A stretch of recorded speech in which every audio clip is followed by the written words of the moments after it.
우리에게 주시는 말씀은 창세기 4장을 오늘 좀 다뤄보려고 해요. 창세기 4장, 이제 3장까지 우리가 다루는데 오늘 4장을 다룰 텐데, 말씀 제목은 보존입니다. 보존하다, 원래 것을 쭉 이어가다, 막 그런 뜻으로 좀 가지고 있는데, 우리는 지난 시간까지 우리가 창세기 3장까지 살폈잖아요. 우리가 지난 시간까지 이렇게 해서 창세기 3장까지 살폈습니다. 오늘은 창세기 4장을 좀 나눠보려고 합니다. 먼저 그러면 창세기 1장부터 3장까지 또 한번 요약을 한번 하고 가는 게 좋겠다 생각이 들었습니다. 성경은요, 무엇을 다루냐면 기원을 다뤄요.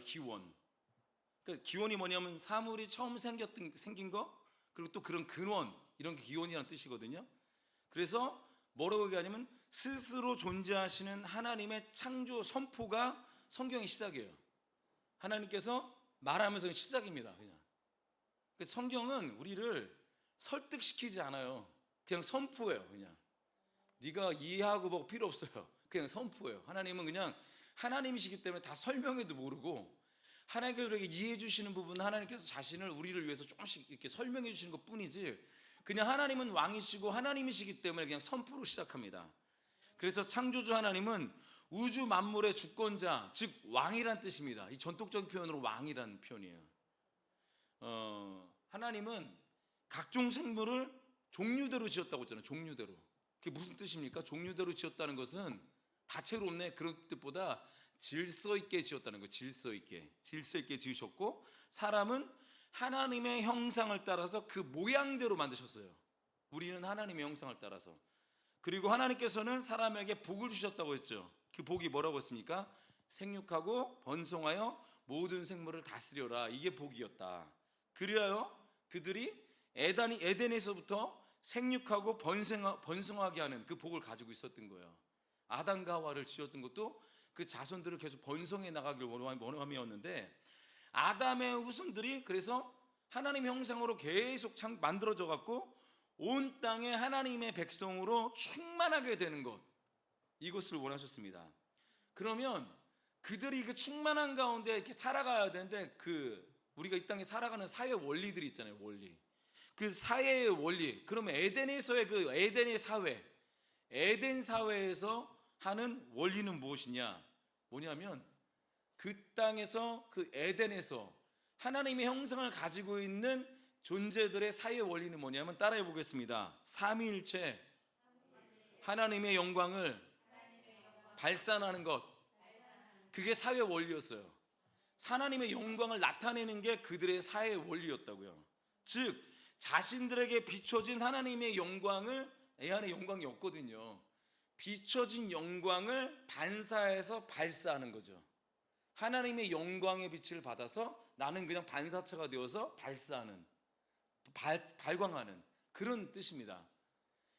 그들이 살아가는 방법, 그리고 그게 그들이 살아가는 방법이었어요. 하나님의 영광을 그냥 발산하는 것, 반사하는 것, 그게 사회의 원칙이었다. 이게 그러면 우리 말로 표현하면 뭐가 될까요? 이게 바로 예배예요. 예배가 worship이라고 부르잖아요. worth, 가치 있는 것을 가치 있는 것은 하나님께부터 왔거든요. 하나님께로 온 것으로부터 그 온 것을 하나님께서 왔다고 인정을 하고 하나님께 되돌려드리는 태도, 이게 예배예요. 하나님께 다시 돌려드리는 것. 그 사회적 원칙이 구체적으로 뭐냐 하면, 먹지 말라, 이 선악과 명령에 순종하는 게 사회 원칙이었어요. 그게 법칙이었다고요. 그게 법이었다고요. 그 선악과 명령에 순종하는 것이 뭡니까? 그러면 하나님의 왕권을 인정하는 거죠. 하나님의 왕권을 인정하는 것. 내가 왕이 아니었구나, 진짜 왕은 하나님이셨구나, 나는 그럼 나는 그냥 순종해야 될 피조물이구나, 이것을 깨닫게 하는 것이 선악과에 담겨있는 의미. 이게 사회 원리라고요. 그 순종이 그들의 생명을 유지하는 길이었습니다. 순종해서 유지되는 거예요. 하지만 인간은 선악과 명령을 어떻게 했습니까? 깨트렸어요. 어겼습니다. 그 명령을 어긴 죄로 어떻게 됐습니까? 하나님과의 관계가 끊어진 거예요. 에덴에서 추방됐다는 것은 그냥 장소뿐만 아니라 하나님과의 관계가 끊어졌다는 게, 이게 가장 큰 문제거든요. 이게 뭡니까? 하나님과의 관계가 끊어졌다는 것이, 그게 바로 옆 사람에게 이렇게 해볼까요? 사망. 이게 사망이에요. 이게 사망. 이제 인간은 사망의 권세 아래 붙잡혀 있는 거죠. 죽음이 찾아왔습니다. 여기서 사망 아래 산다는 것은 이 생물학적으로 죽는다는 이야기도 이야기지만 이것은 근본적으로 뭐냐면 영이 죽었다는 거예요. 영이 하나님과 관계하지 못해서 영이 죽어서 이제는 하나님과 관계 못한다, 그런 뜻이에요. 그러니까 세상에 우리가 살아가는데 우리가 예수 믿게 되면 영이 살아난다 그러잖아요. 그래서 예수 믿지 않는 사람들은 이 땅의 모든 좋은 것을 다 예수 믿는 사람이 지은 거 아니잖아요. 그렇지 않습니까? 좋은 노래도 다 일반 사람들로 지었어요. 하지만 예수 믿지 않는 사람에게는 뭐가 다르냐? 하나님과의 관계성이 없기 때문에 영적인 것에 관심이 없어지는 거예요. 하나님에 대해서 인식이 없는 거예요. 근데 예수 그리스도가 우리 안에 오셔서 영이 살아나면 그때부터 하나님에 대해서 눈을 떠요. 그래서 그들이 하는 게 뭡니까? 하나님을 경외하게 되고 하나님을 예배하게 되는 거죠. 우리가 예배할 때 마음에 뭔가 이렇게 올라오는 거 있잖아요. 그 왜 그런 줄 아십니까? 뭔가 내 마음이 억울해서 그런 것이 아니라 뭔가 이렇게 정말 생각하지 못했던 감격과 감사가 있어요. 그게 뭐냐면 여러분의 영이 살아났다는 증거입니다. 그게 증거예요, 여러분들의 증거. 즉 하나님에 대해서 우리가 사망의 존재다, 이게 뜻이 무엇이냐면 하나님에 대해서 멀어지고 하나님에 대해서 관심이 없게 되었다는 그런 뜻입니다. 그래서 삶의 진정한 목적도 모른 채 그저 먹고 살기에 급급한 삶과 자기가 좋아하는 삶만 살아간다는 거죠. 그래서 인간은 그 이후로 하나님과 단절된 사망의 시간을 살아가는데, 즉 살아가는 시간을 뭐라고 부릅니까? 그 시간을 뭐라고 부르냐면 역사라고 부르는 거예요. 역사는 시간이잖아요. 죄로 사망의 역사, 즉 하나님과의 관계가 끊어진 상태의 그 역사를 살아가는 것이 인간의 역사라는 거예요. 인간의 역사는 하나님과 끊어진 관계에 살아가는 것. 그것이 우리가 도처에서도 살펴볼 수 있습니다.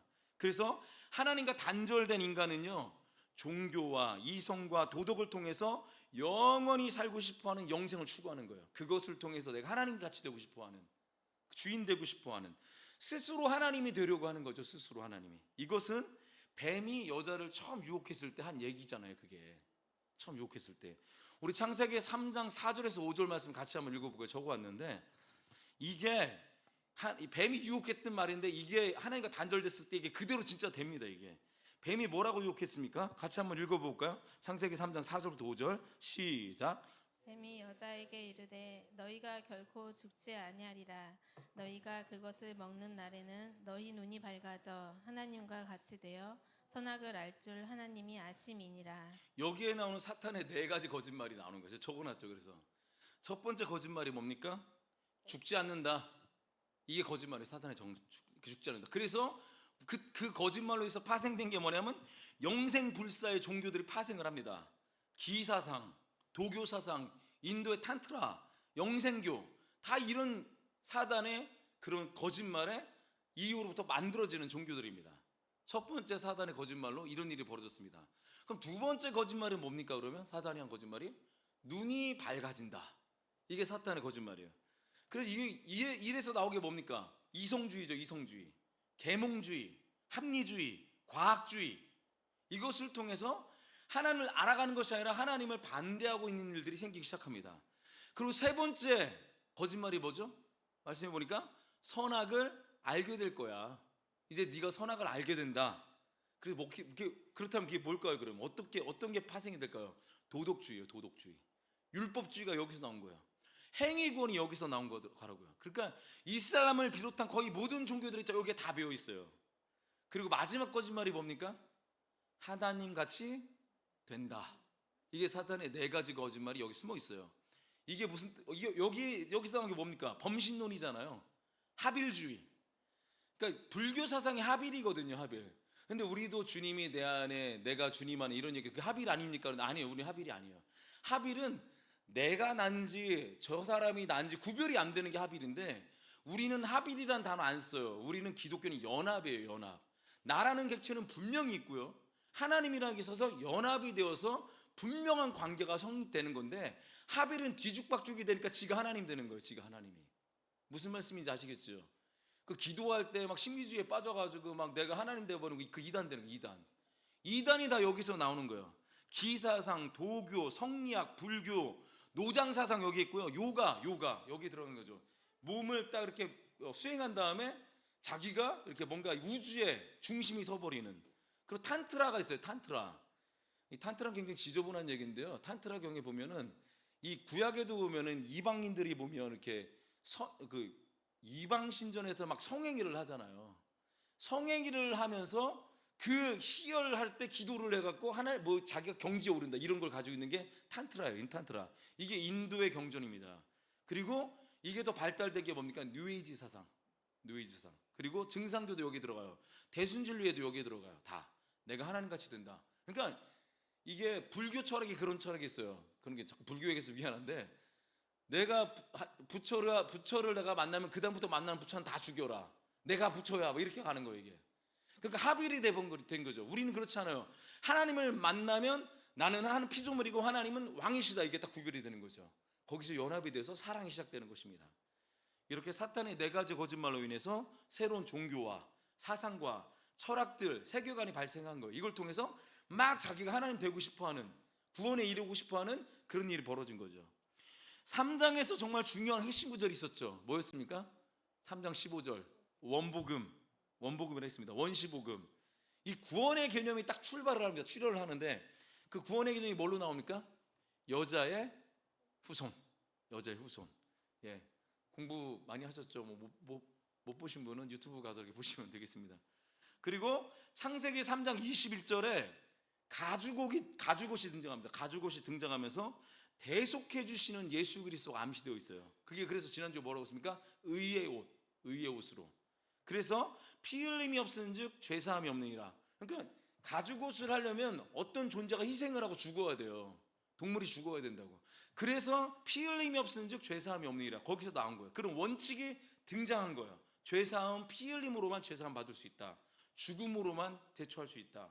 이것은 이제부터 어떻게 되면 그때부터는 제사제도로 이제 시작이 됩니다. 제사제도. 동물을 잡아서 드리는 번제 이런 게 시작이 된 거죠. 즉 피로, 무슨 뜻입니까? 피가 뭡니까? 생명이에요. 생명으로 예배드려라 이거예요. 예배드려. 이게 원칙이 생긴 거예요. 물론 이것은 무엇이냐면 예수 그리스도의 보혈을 최종적으로 상징하는 거예요. 예수 그리스도의 보혈을. 하지만 지금 우리에게 적용한다면 뭡니까? 우리도 예수님 만났잖아요. 주님이 주신, 덤으로 주신 그 인생으로 생명 다해 예배해야 돼. 예배하러 올 때 생명 다해 드리라는 뜻이에요. 자, 여기까지가 1장부터 3장까지 요약이었습니다. 자, 이제 그럼 우리 4장에 들어갈 텐데, 4장이 들어가기 전에 제가 4장부터 7장까지 이제 연결해 나갈 건데, 4장부터 7장까지의 요약을 한 번 더 해드릴게요. 이제 앞으로 이걸 할 건데, 이 선악과 이후에 인류가 딱 두 부류로 딱 나눠진다고 했잖아요. 한 부류는 힘이 통치하는 공동체, 그리고 또 한 부류는 하나님의 사랑으로 통치하는 공동체. 이 두 부류로 딱 나눠집니다. 이 두 부류는 가인과 아벨로 나눠지는 거예요. 가인이 어떻게 했습니까? 그래서 힘이 통치하는 가인이 아벨을 죽이잖아요. 아벨을 딱 죽임으로 인해서 아벨이 죽었어요. 그러면 이제 하나님의 그 공동체의 그 대를 이어갈 사람이 없어요. 그래서 하나님께서 대안을 주신 게 누굽니까? 셋이 대안으로 주신 거예요. 그래서 대표가 이제 처음에는 가인과 아벨로 나눠지고 있다가 아벨이 죽었으니 이제는 가인과 아담이 하나 더 아들 낳잖아요. 셋으로 나눠지고, 그러니까 가인과 셋의 계열로 인류가 쫙 나눠지기 시작합니다. 그러니까 여자의 후손 셋의 계열, 뱀의 후손 힘이 통치하는 가인 계열, 이렇게 나눠져서 그 둘 사이의 싸움이 계속 벌어집니다. 그래서 지금 이스라엘에서 벌어진 전쟁이 그런 전쟁이에요. 하마스와 이스라엘, 그런 전쟁들이 벌어집니다. 가인 계열은 어떻게 됩니까? 점점 무력이 막 증강합니다. 힘이 엄청 세져요. 그렇게 흘러가면서 가인이 이룬 사회는 무력사회가 됩니다. 무력사회. 반면에 셋 계열은 어떻게 됩니까? 셋 계열은 고수하는 게 있습니다. 하나님의 왕권을 고수해요. 하나님 왕이시다. 그래서 어떻게 흘러가냐? 하나님 왕이신 존재들은 뭐하냐? 예배하는 존재거든요. 그래서 예배 공동체로 발전을 합니다. 여러분, 예배는 하나님이 왕이시라는 것을 나타내는 것이기 때문에 우리가 예배를 진정으로 드리는 것이 너무너무 중요한 거예요. 하나님을 왕으로 우리가 인정하는 시간이에요. 설교 듣는 시간이 아니라 그냥 찬양 앞에서 따라하는 그런 시간이 아니라 내 마음을 다해서 이곳에 하나님을 예배하는 거죠. 늘 이게, 그래서 예배하는 게 그리스도인들에게 제일 중요해요. 출애굽할 때도 그들의 목적이 뭐였습니까? 우리가 예배하러 나가겠다 그 얘기했단 말이에요. 다 예배예요. 다 모든 게 예배. 예배에 대한 그 마음과 태도가 잘못되면 무섭지만 그 사람은 가인된 거예요. 예배에 대한 마음과 태도가 그렇게 중요합니다. 그래서 우리는 예배를 고수하고 예배를 지키고 예배 가운데 성령이 역사하시기를 사모하고 하나님을 왕으로 대하는 예배 태도를 가져야 된단 말이죠. 그래서 신령과 진정으로 드리는 예배를 자손 대대로 이어가셔야 돼요. 자손 대대로. 이게 진짜 복이에요. 이게 진짜 복. 이게 복. 그래서 한 사람이 드리는 그 예배의 모습과 태도는 그 사람이 하나님을 사랑하느냐 사랑하지 않느냐를 반영합니다. 그대로 반영을 해요. 그리고 그 사람의 영성의 깊이를 반영하고요. 연결됩니다. 그리고 나아가 그 교회의 영성과 직결이 되는 거예요. 예배의 모습이요. 굉장히 중요합니다. 그래서 저는 개인적으로 목사라는 타이틀보다 제가 듣기 원하는 타이틀은 뭐냐면 예배자라는 타이틀이 더 좋아요. 저는 목사보다는 예배자가 더 좋다고요. 자, 이제 그러면 4장이 이렇게 갔는데 5장에 가면 뭐가 나오냐? 힘이 다스리는 그 세상 속에서 세 계열의 사람들이 어떻게 대를 이어서 하나님을 예배했는지가 나옵니다. 성경은 이것을 뭘로 처리하고 있냐면 족보라는 걸 통해서 처리하고 있어요. 족보용법. 막 누가 누구를 낳고 그 셋세 계열이 이렇게 족보 이름이 나왔다는 것은 얘아들이구나 이런 뜻보다 이렇게 예배가 대를 이어서 흘러간다 그런 뜻에서 누가 누구를 낳고 셋세 족보가 이렇게 나오기 시작합니다. 그게 족보용법이에요. 그래서 셋세 계열의 사명이 있습니다. 셋세 계열의 사명. 그건 가인 계열, 즉 하나님을 왕으로 모시지 않는 사람들. 셋은 하나님을 모시는 사람이고 가인 계열 하나님을 모시지 않습니다. 또는 하나님을 알아도 자기가 주인 되어서 살아가는 그 사람들을 향해서 하나님의 왕권을 전하는 거죠. 그들의 사명이에요. 그게 전도의 사명. 이게 셋세 계열의 사명입니다. 이게 바로 우리 믿는 우리들의 사명이라는 거예요. 우리들의 사명은 하나님을 인정하지 않고 하나님을 왕으로 모셔드리지 않는 그 사랑의 왕을 모셔드릴 수 있도록 우리가 길을 여는 사람들입니다. 크리스마스 때 그런 일을 해야 되는 거죠. 하지만 안타깝게도 시간이 흐르면서 셋세 계열, 즉 믿는 사람들이 어떻게 되냐면 가인 계열과 따라해보시면 섞인다. 뒤죽박죽 막 섞여요. 가인 계열은 뭘 상징하냐면 세상 문화를 상징합니다. 세상 문화와 탁 섞여버립니다. 그래서 심판이 떨어진 거예요. 그래서 절대로 이 뱀의 자손과 여자의 후손은 섞이면 안 돼요. 같이 놀지 말아라 그게 아니라 마음의 정체성을 빼앗기지 말라는 거죠. 그래서 심판이 떨어지는데 그것이 바로 노아 홍수예요. 홍수는 뭐냐? 배은망덕한 인간이 만들어낸 유발시킨 심판이라고. 인간이. 노아 홍수는 하나님의 자녀들이 세상의 가치관과 문화에 섞여서 자신의 사명을 잃어버린 것에 대한 엄중한 심판이었어요. 내 사명을 잃어버린 것에 대해서 인간의 배은망덕한 행동을 으로 인해서 발생한 사건입니다. 이것은 또한 더 나아가서 마지막 때에 어떻게 하나님께서 심판하시겠다는 종말론적 심판에 대해서 말씀하는 거 똑같은 얘기예요. 마지막 때 섞이면 심판할 거야. 근데 그날이 온다는 거야. 하지만 이 맹렬한 심판 가운데서도 은혜로 구원받은 사람이 있었죠. 누굽니까? 노아요. 노아 가족입니다. 그래서 인류의 역사는 심판 속에서 은혜로 구원받는 노아 중심으로 역사가 이어가기 시작합니다. 역사로 심판하시나 구원하시는 하나님, 심판하시나 구원하시는 그 구원이 노아에게 추격되어서 노아의 자손으로 또다시 역사를 이어가기 시작합니다. 이게 4장부터 7장까지의 내용입니다. 자, 그럼 오늘 중요한 내용인데 이제 진짜 본론으로 들어가는 것 같은데 4장을 한번 살펴보겠습니다. 4장. 아담과 그 하와의 두 아들이 있었죠. 처음에 누군가요? 가인과 아벨. 우리 4장 1절부터 2절까지 한번 읽어볼까요? 같이 한번 읽어보겠습니다. 시작. 아담이 그의 아내 하와와 동침하매 하와가 임신하여 가인을 낳고 이르되 내가 여호와로 말미암아 등남하였다 하니라. 그가 또 가인의 아우 아벨을 낳았는데 아벨은 양을 치는 자였고 가인은 농사하는 자였더라. 이렇게 가인과 아벨을 딱 낳습니다. 자, 아까 제가 3장 내용을 딱 요약하면서 하나님께서 인간에게 가죽옷을 입히시면서 구원의 개념이 등장한다고 그랬습니다. 맞죠? 구원의 개념이 거기서 하나의 원칙이 발생한다고 했습니다. 뭔가요? 피로, 생명으로 제사, 예배를 드려야 하는 개념이 그때부터 등장을 했다. 이게 원칙입니다. 원칙. 하나님께 나아가는 원칙이에요. 이게 이 원칙은 절대 법칙이라고 해요. 법칙이라고 할게요. 법칙. 원칙은 좀 깨질 수 있지만 법칙은 절대 깨질 수 없는 거야. 그 만류의 법칙, 만류인류의 법칙 이런 것들 절대 깨지지 않죠. 법칙. 자, 가인과 아벨은 각각 정성을 다해서 이제 하나님께 나가야 되니까 하나님께 나갈 때 뭘로 나간다? 피의 제사로 나가야 된다고 했어요. 제사로 이게 나갑니다. 예배를 드렸는데, 그런데 하나님은 아담과 하와의 그 두 아들 중에 누구의 제사를 받았습니까? 다 알고 있는 내용이죠. 예, 아벨의 제사. 우리 4장 4절부터 5절 말씀을 한번 읽어보겠습니다. 같이 한번 읽어보겠습니다. 시작. 아벨은 자기도 양의 첫 새끼와 그 기름으로 드렸더니 여호와께서 아벨과 그의 제물은 받으셨으나 가인과 그의 제물은 받지 아니하신지라. 가인이 몹시 분하여 안색이 변하니. 제가 여기는 빨간색, 파란색 해놓은 것은 다 연결되기 때문에 제가 여기 다 이렇게 만들어 갖고 온 거고요. 여러분, 하나님은 아벨의 제물만 받은 게 아니고 아벨도 받았어요. 아벨과 그의 제물 둘 다 받았다고요. 그리고 가인의 제사를 안 받을 때 어떻게 했습니까? 제물만 안 받은 게 아니라 가인 자체를 안 받아버렸어요. 이게 뭐로 연결이 되냐면요, 그들의 예배의 삶과 연결되는 거예요. 그래서 예배가 중요한 게 삶이 중요하다. 여기서 나온 거예요.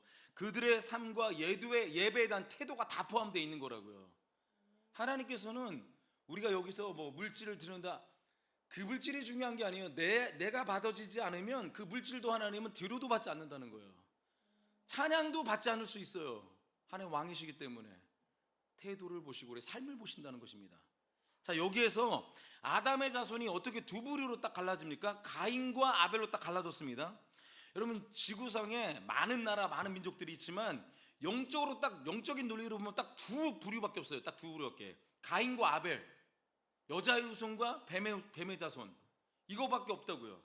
이삭과 이스마엘, 에서와 야곱, 이렇게 쫙쫙 갈라지듯이 두 부류만 있다는 거예요. 두 부류만. 믿는 자와 믿지 않는 자. 어떤 교회 같더니 그렇게 사람을 분류하더라고요. 새벽기도 드리는 자와 새벽기도 드리지 않는 자. 그 분류한 자가 아니라 믿는 자와 믿지 않는 자, 이거밖에 없다는 거예요. 영적으로 보면. 여러분, 그렇다면 왜 하나님께서는 생각해 보세요. 가인의 제사를 왜 거절하고 아벨의 제사만 받으셨을까? 이거 초등학교 때 많은 질문하잖아요.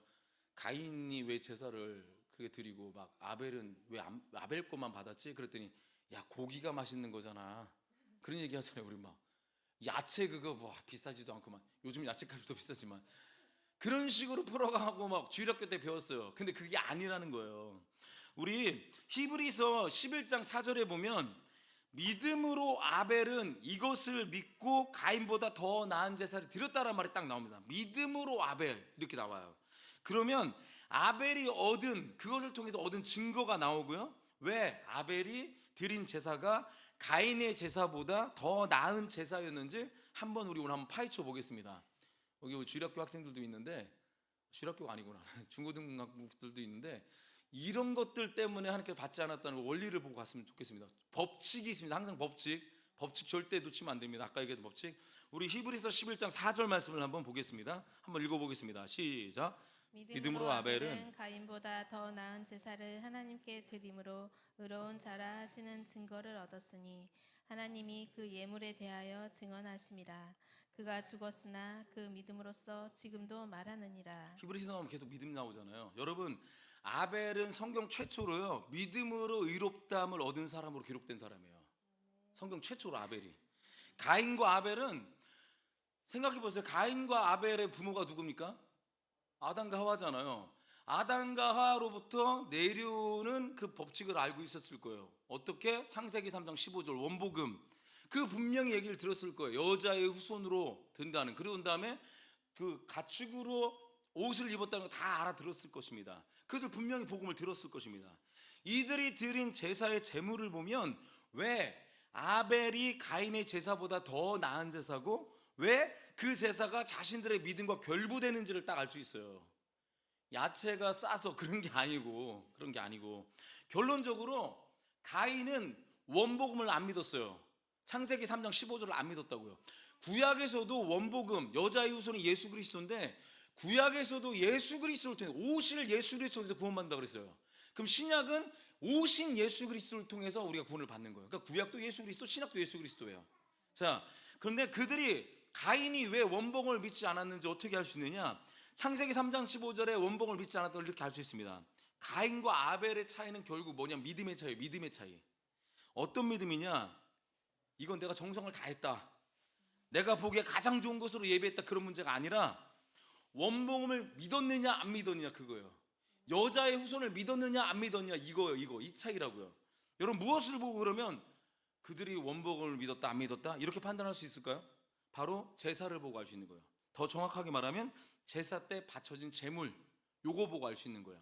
자, 우리가 알고 있듯이 아담과 하와는 범죄 이후에 무화과 나무 잎으로 수치를 딱 자기 가리개를 만들었단 말이에요. 맞죠? 그것을 만들었습니다. 하나님께서는 근데 원복음을 딱 주신 후에 그 무화과 나무를 다 버려버리고 자기 진짜 동물을 잡아서 그 동물의 가죽으로 가리개수로 옷을 만들어 줬습니다. 이것은 이 동물의 제사, 즉 생명을 드리는 피의 제사가 인간이 하나님께 나아갈 수 있는 유일한 방법이었어요.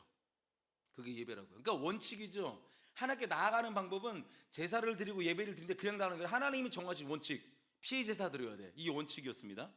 아마도 아담이 에덴에서 추방당한 이후에 아담은 그 이후로 계속 하나님께 예배 드려야 되기 때문에 양의 첫 새끼로 이렇게 예배를 드렸을 것입니다. 피의 제사를 드렸을 거라고 계속 하나님이 하라고 하셨기 때문에 그렇게 하나님께 나아갈 수 있는 거. 안 그러면 못 나가니까. 그렇다면 왜 하나님께서는 이 생명을 드리는 피의 제사를 제시하시고 왜 그 제사만 받겠다고 하셨을까요? 이게 원칙이에요. 피의 제사만 내가 받을 거야. 이게 원칙입니다.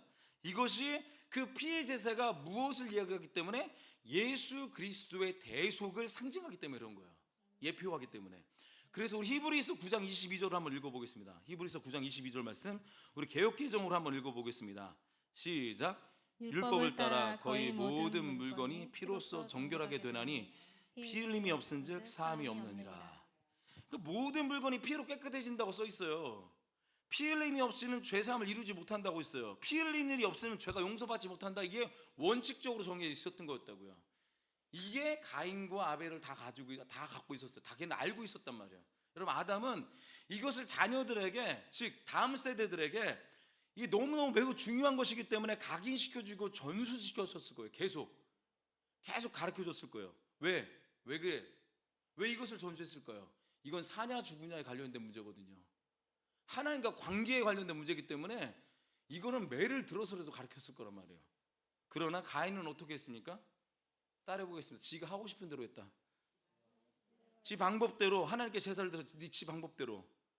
아벨은 하나님께서 정하신 방법으로 피의 제사를 드렸습니다. 가인은 어떻게 된 거예요? 그러면 제사는 드렸는데 하나님 안 받으셨잖아요. 아니 안 받겠다고 그 원칙이 안 맞는 거야. 법칙이 안 맞는 거야. 그래서 가인은 불순종한 거예요. 그리고 아벨은 순종한 거예요. 이렇게 순종하는 것이 중요하다. 그 얘기를 하는 거예요. 우리 잘 아는 말씀인데 사무엘상 15장 22절 말씀 우리 세 번역으로 제가 찾아왔는데 같이 한번 읽어보겠습니다. 세 번역 사무엘상 15장 22절 말씀 같이 한번 읽어보겠습니다. 시작. 사무엘이 나무랐다. 주님께서 어느 것을 더 좋아하시겠습니까? 주님의 말씀에 순종하는 것이겠습니까? 아니면 번제나 화목제를 드리는 것이겠습니까? 잘 들으십시오. 순종이 제사보다 낫고 말씀을 따르는 것이 순양의 기름보다 낫습니다. 그러니까 제물을 드렸는데 그게 하나님이 봐줄 수밖에 없다 그러면 법칙을 정했는데 그 법칙을 순종했느냐 안 했느냐 이 차이예요. 그러니까 가인과 아벨. 그래서 하나님은 아벨과 아벨의 제물을 받은 거예요. 아벨도 받고 아벨의 제물을 받은 거죠. 한마디로 가인은 원복음을 믿지 않았다. 아벨은 믿음으로 양의 새끼를 하나님께 드린 거예요. 양의 새끼를.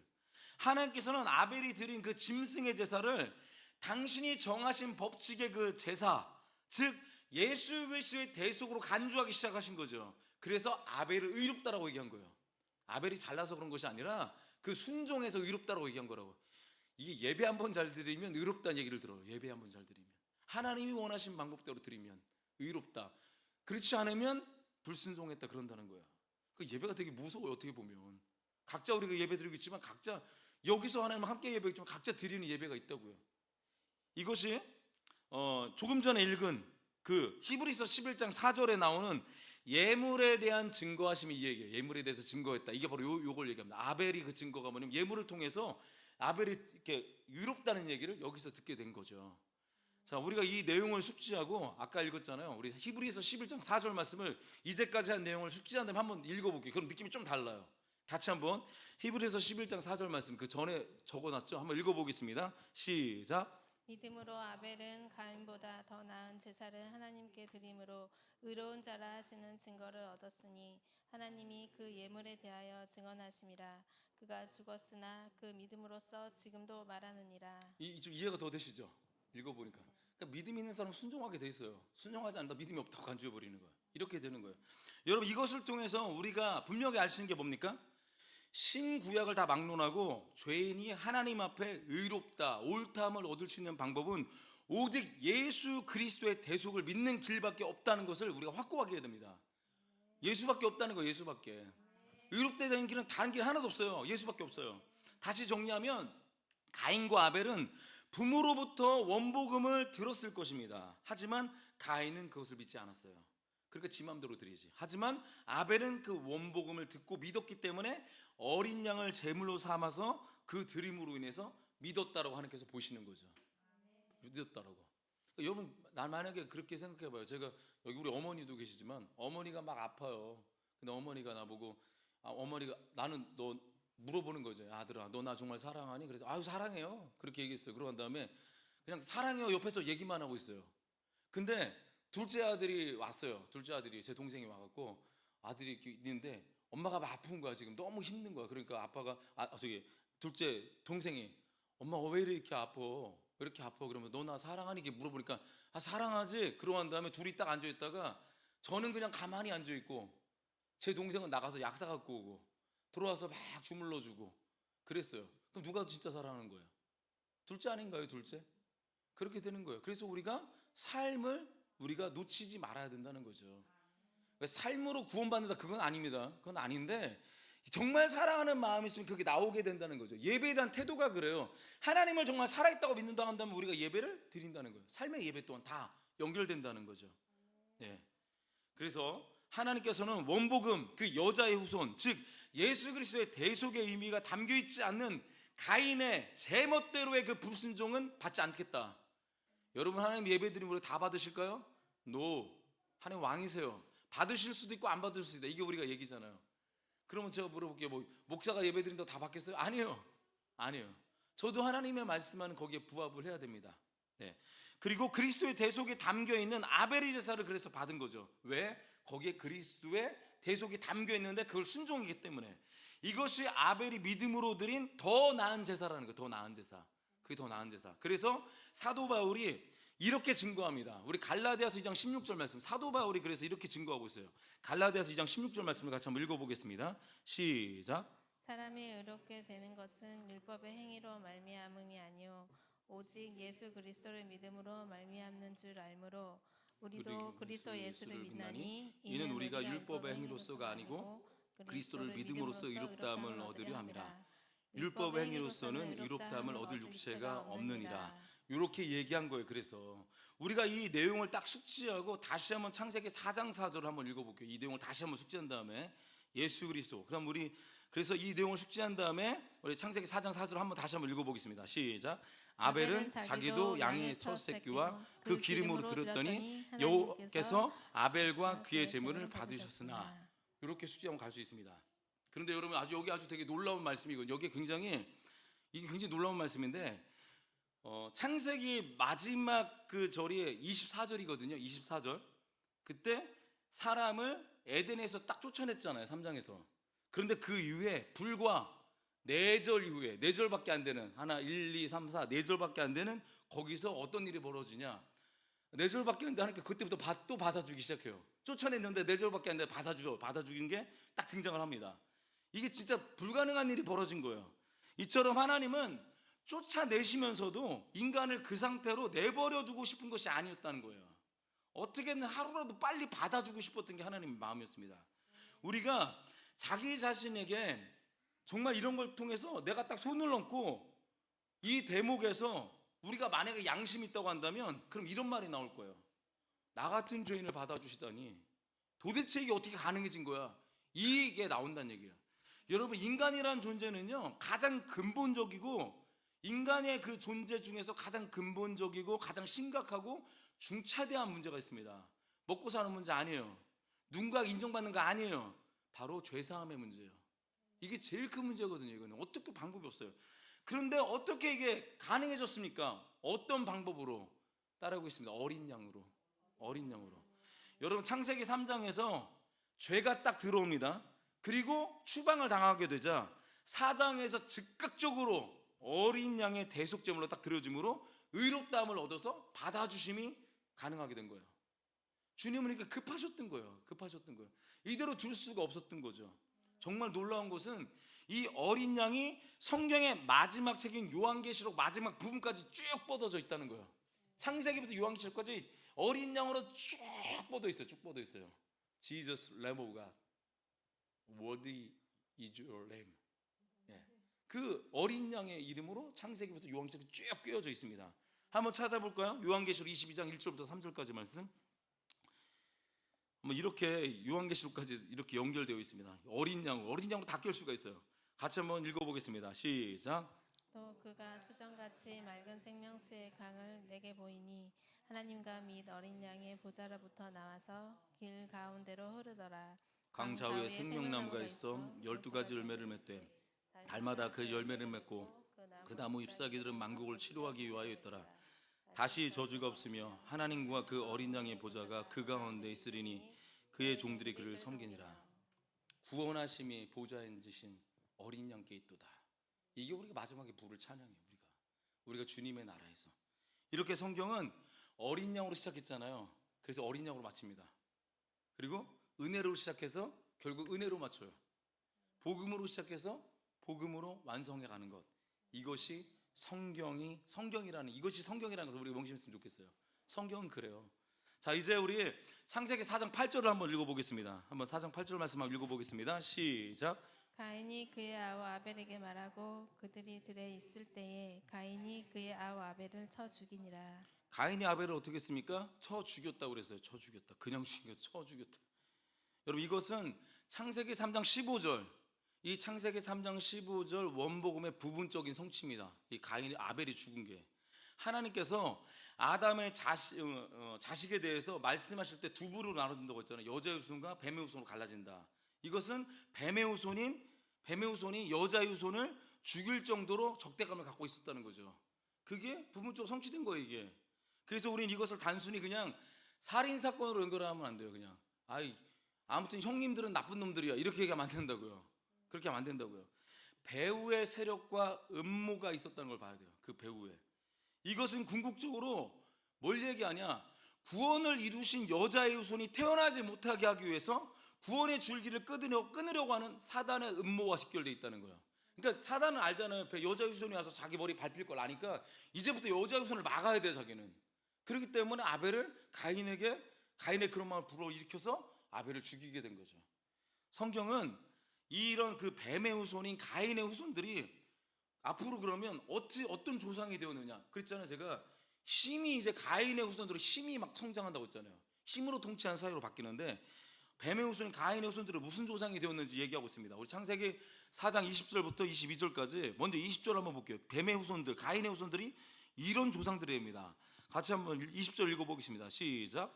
아다는 야발을 낳았으니 그는 장막에 거주하며 가축을 치는 자의 조상이 되었고, 뭐죠? 목축과 경제, 돈을 쥐고 있다는 거예요. 그때부터 돈 너무 따라다니면 안 돼요. 돈 되면 진짜 정말 돌아버려요, 진짜 가인처럼. 두 번째, 그다음 돈, 목축과 경제. 두 번째 21절 보니까 또 뭐 있습니까? 읽어보겠습니다. 시작. 그의 아우의 이름은 유발이니 그는 수금과 퉁소를 담는 모든 자의 조상이 되었으며. 음악이 발달합니다. 여기 때부터 음악이 여기서 시작이 됩니다. 자기를 즐기는 음악들, 나를 만족시키는 음악. 찬양이 아닙니다. 음악이에요.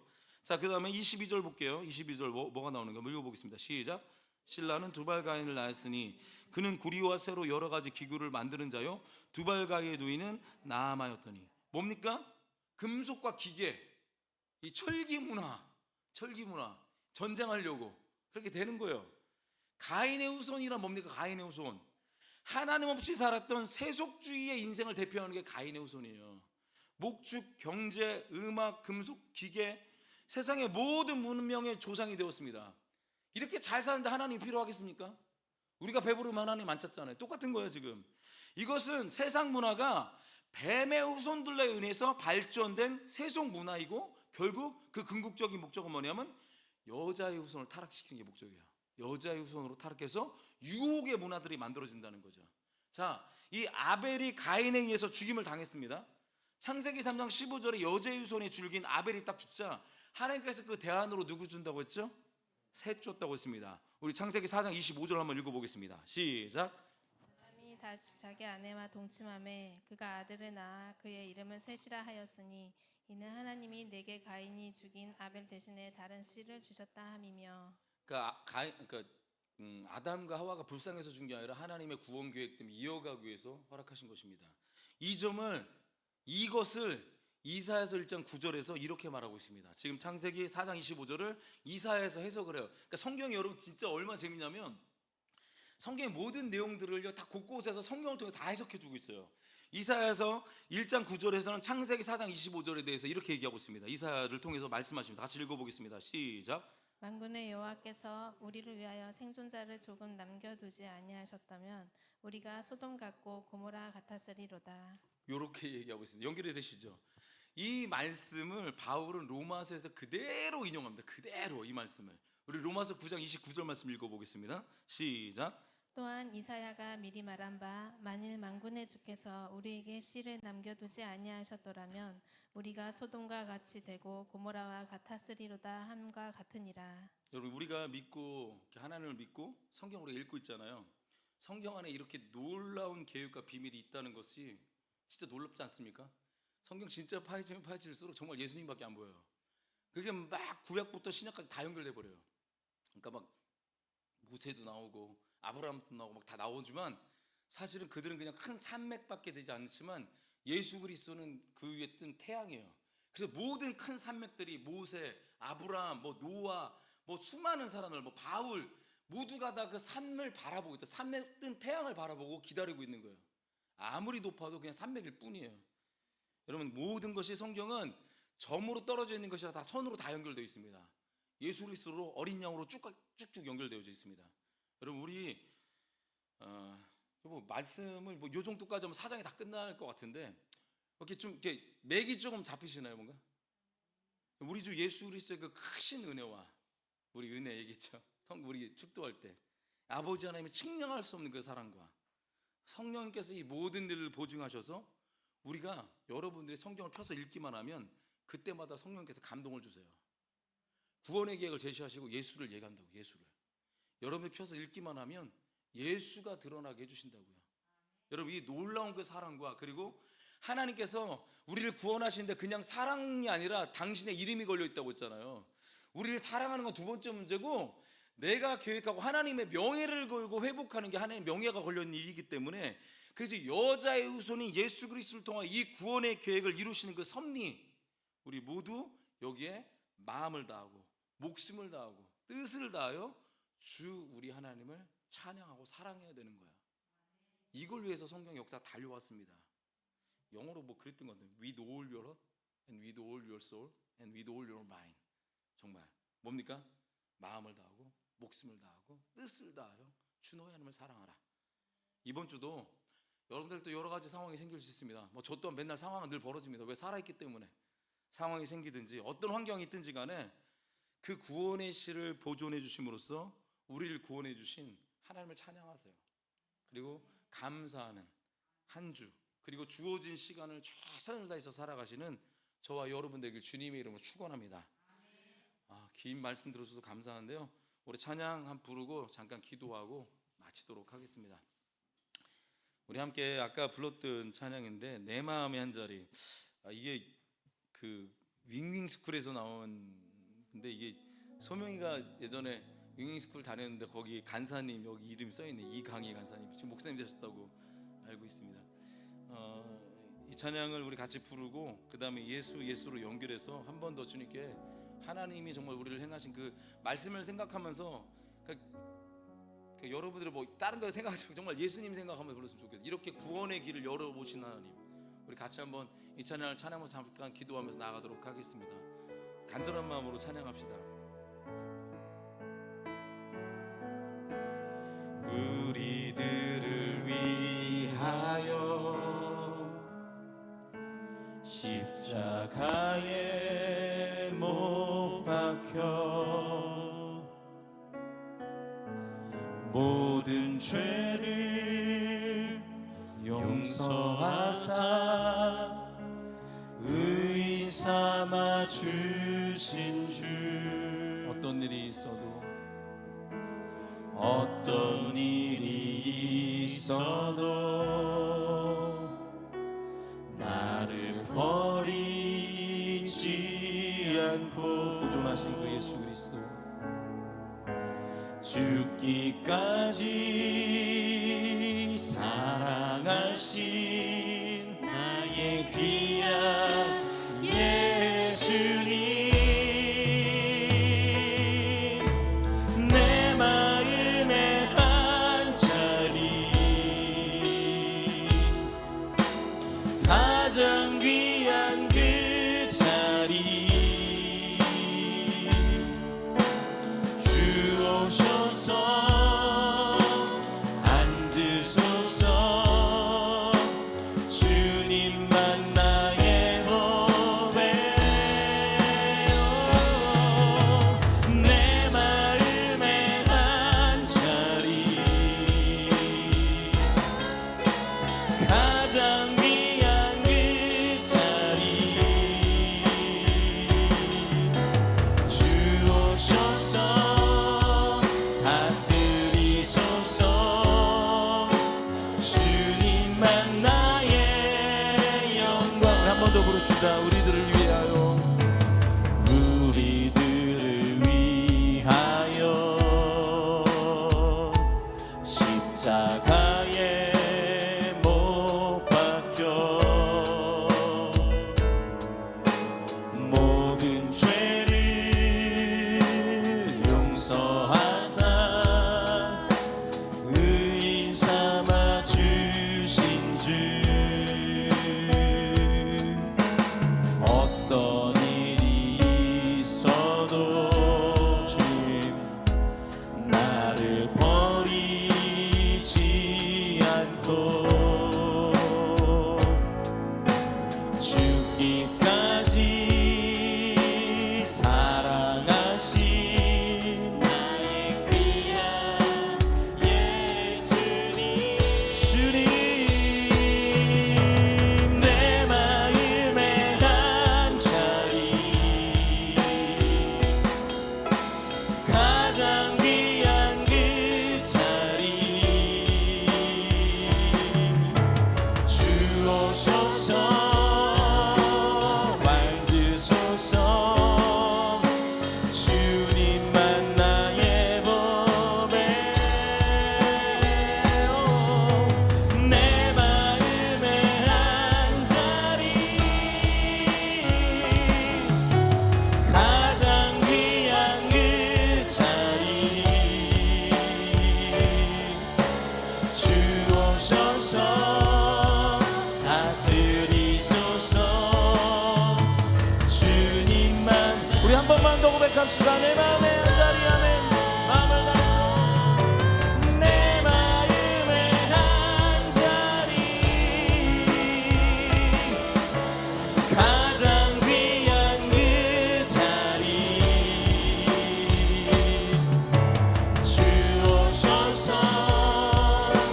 앉으소서 주님만 나의 법에 내 마음의 한 자리 가장 귀한 그 자리 주 오셔서 다스리소서 주님만 나의 영광 우리 함께 기도합시다. 우리 기도할 때 하나님, 주님 그렇습니다. 하나님, 내가 예배하는 것이 얼마나 많은 대가를 지불하시고 아들을 아버지 죽이셔서 우리가 주님께 나올 수 있게 되었는데 하나님 이 예배를 우리가 허락해 주셔서 감사합니다. 하나님 이제 아버지 아벨과 아벨의 그 제물을 받으셨듯이 저와 아버지 하나님 저의 삶과 저의 모든 재물 그 믿음을 받아 주시옵소서. 우리가 그 삶과 믿음이 일치되게 하시고 그 모든 간격들이 좁혀 나갈 수 있도록 몸부림치게 해주십시오. 성령님 우리를 도와주십시오. 하나님 생명 다해 주님을 따르게 해달라고, 하나님 내 마음에 늘 가장 귀한 자리 예수님을 모시게 해달라고, 모든 순간순간 주님이 주인 되어달라고 우리 다같이 주님의 이름 한번 부르고 기도하겠습니다. 주님, 하나님 하나님의 영으로 인도하여 주시옵소서. 하나님 하나님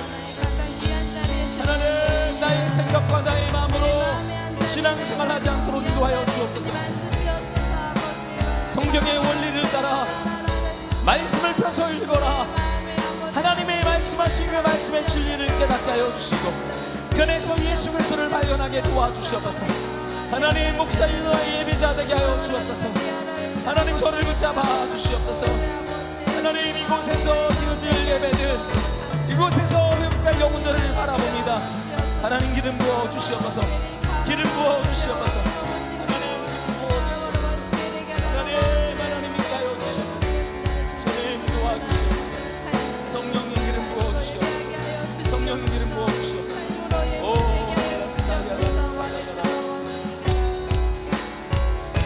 우리 시간 한 번 더 기도할 때 우리 함께 이 코노스도 땅을 위해 기도하겠습니다. 하나님 이곳에 믿음이 심겨지게 하여 주십시오.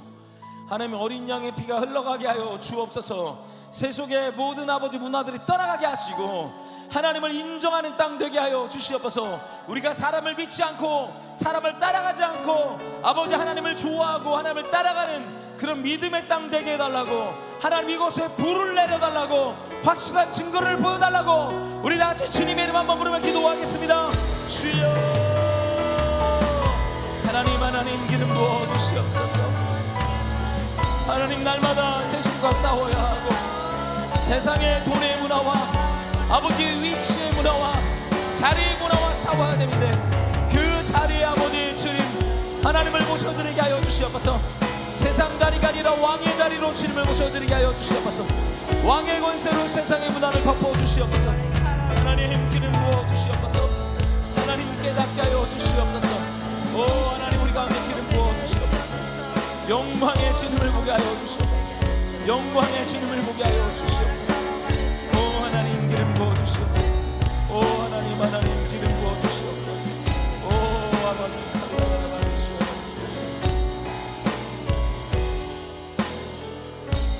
하나님 감사합니다. 하나님 우리가 알지 못하는 신을 예배하는 것이 아니라 내 안에 와 계신 예수님을 예배합니다. 하나님 우리 중앙빛교회에 들어온 모든 자들이 다른 것은 다 몰라도 하나님을 예배하는 법을 배우게 하시고 예배를 알게 하여 주옵소서. 아멘. 하나님 이곳에 여기에 세운 이유는 예배를 세우기 위함이었습니다. 하나님 그 마음 아시지 않습니까? 하나님 이 예배는 우리 노력으로 되어지는 것이 아니라 우리가 하나님께 나가는 그 태도 속에 아무리 태도가 바라도 하나님이 임재하시지 않으면 예배가 성립될 수 없습니다. 성령님 기름 부어주셔서 임재로 채워주십시오.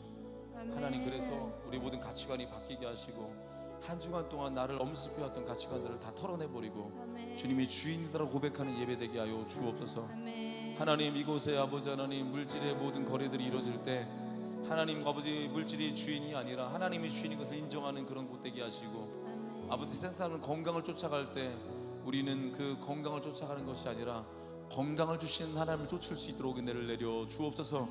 하나님 우리가 문화를 쫓아가지 않게 하시고 세대를 쫓아가지 않게 하시고 하나님이 주신 아버지 하나님의 새로운 피조물로서 예수 그리스도 제너레이션 그 지저스 제너레이션 될 수 있도록 은혜를 내려 주옵소서.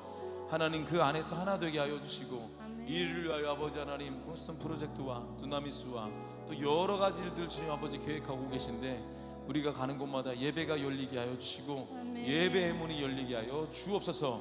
하나님 감사합니다. 우리가 그냥 오지 않았습니다. 우리가 아버지 주님 아버지 하나님 우리가 좀 시간을 주님께 드립니다. 우리 인간의 모든 시간 속에서 아벨의 사명을 우리가 이룰 수 있도록 셋의 사명을 이룰 수 있도록 그 아버지 하나님을 모르는 그 가인 계열의 세상 모든 사람들을 우리가 비방하고 선을 긋는 것이 아니라 그들에게 예배를 전수하고 하나님 우리 인간의 사명이 무엇인지 그 소명이 무엇인지를 알릴 수 있는 그 아벨의 사명을 우리가 끝까지 나갈 수 있는 그런 시간으로 채워 주시옵소서. 주님 몸을 드립니다. 건강한 몸으로 주님께 나아가길 원합니다. 주 아파도 주님을 찾게 하시고 주님 건강한 몸으로는 다른 것 하지 않고 아버지 정말 주님의 영광을 위해서 살아갈 수 있도록 우리의 몸을 주님께서 붙잡아 주시옵소서. 일상이 시작됩니다. 일상 속에서 아프지 않게 하시고 아버지 건강한 몸으로 아버지 일을 감당할 때 하나님의 나라가 확장되는 것을 보게 하여 주옵소서. 우리가 물질을 가지고 주님께 드립니다. 아버지 누누이 말하지만 이 물질은 하나님, 내가 내 인생을 주관하는 것은 물질이 아니라 하나님이 주인됨을 고백하기 때문에 과감하게 아낌없이 주님께 드립니다. 하나님 받아 주시옵소서. 하나님이 주인이십니다. 하나님의 왕이십니다. 그 왕권을 돌려드리는 우리의 아버지 하나님, 그런 태도로 주님 받아 주시옵소서. 주님 감사합니다. 지금 우리 구주 예수 그리스도의 은혜와 아버지 하나님의 극진하신 사랑하심과 성령님의 내주 역사 인도하심이 주여 보존하시는 그 구원의 계획 가운데, 그 대열 가운데 있는 이 땅에 있는 모든 성도들과 농촌, 어촌, 광촌, 오지에서 아버지 예배드리고 특별히 저 북한 땅에서 아버지 예배드린 지하 성도들에게, 그리고 모든 선교사들을 위해, 그리고 아버지 하면 생명을 전하는 그런 말씀 증거자들을 위해, 그리고 예배자들을 위해 지금부터 영원까지 함께 있을지어다. 아멘.